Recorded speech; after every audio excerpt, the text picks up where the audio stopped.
Hello, I'm the filmmaker Bill Klimke. I've always been fascinated by virtual worlds created inside of a computer. Come with me as I take you on a surprising journey inside one of these worlds. I am most fascinated with worlds such as Second Life that are not games but virtual spaces.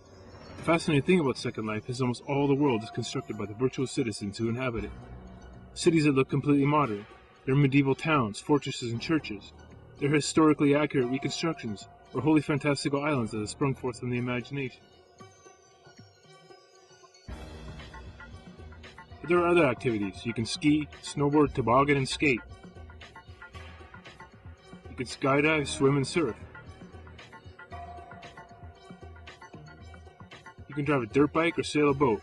You can even ride a horse across the Wild West. And even, for a few seconds, become a cannonball and be shot across a reasonable facsimile of the Grand Canyon.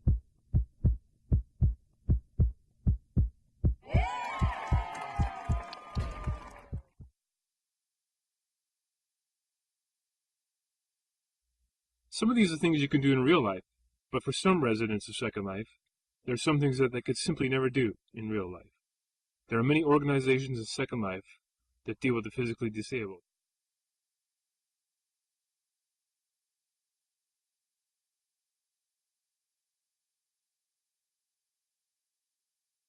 Virtual Ability is one of those. I spoke to one of the founders, Alice Kruger, who goes by the name Gentle Hero in Second Life, as she gave me a tour of Virtual Ability Island. Well, the history of it is pretty simple. I have a progressive disease. I used to be a professional. I used to volunteer in my real-world community. I'm a mother. I was a very active person. And as my disease progressed, it became more and more difficult for me to be active. And I eventually became pretty isolated because my MS got to the point that I couldn't go out of my house. I couldn't drive. I couldn't go places. I couldn't do anything. So it was difficult for me to meet my social needs in the real world as my disease progressed. So I came to this virtual world to see if that would help me, and it has. Most of us are trapped in rooms, so it's less important for us to have rooms here. Let's do things here that we can't do in real world. And you'll notice that even walking along the volcano, you can access that whole trail on a wheelchair. You can see we also have a lot of water on our island. Water is a very therapeutic thing for many people. It's very calming. It's something that people enjoy being in. It's comforting. One of the things that we know about people with disabilities is that we often have pain, and being able to be in a virtual world is very good for reducing pain. The distractions are wonderful. And we also have a fairly decently sized deaf community within part of Virtual Ability. And I think I told you about the Japanese sign. This poster is a photograph from their sim. And on their sim, they have a collection of Japanese songs in sign language, so the whole song is signed.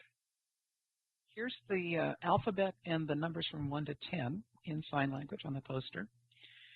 And this is a project that one of our community members is working on. You see this very crude little giant robotic hand.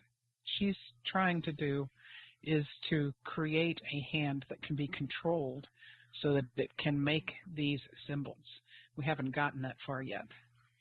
But if you look at the hand on your avatar, it's just a solid chunk. It doesn't move. And we have another artist up here who has a disability. Feathers is known, she's a very young artist, chronologically young. She's known for her use of movement in her artwork. So I encourage you, once you've rezzed, to walk towards any one of these pieces of art. See, her artwork moves.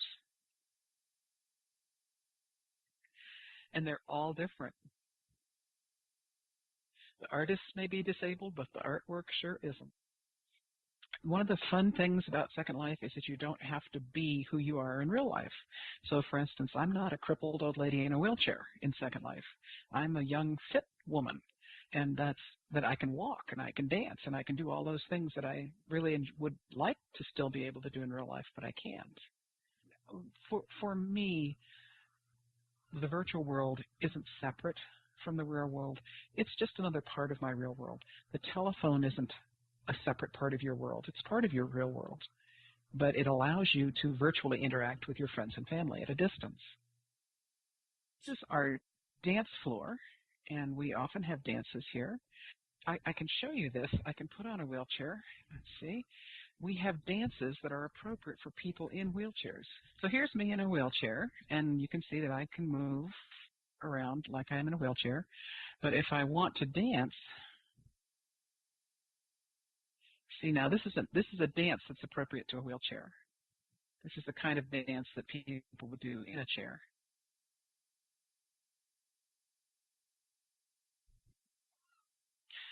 So internet addiction, people say that they're concerned about that for people with disabilities, that we're avoiding our disabilities. I say that we're using this as another one of the tools to help us overcome our disabilities.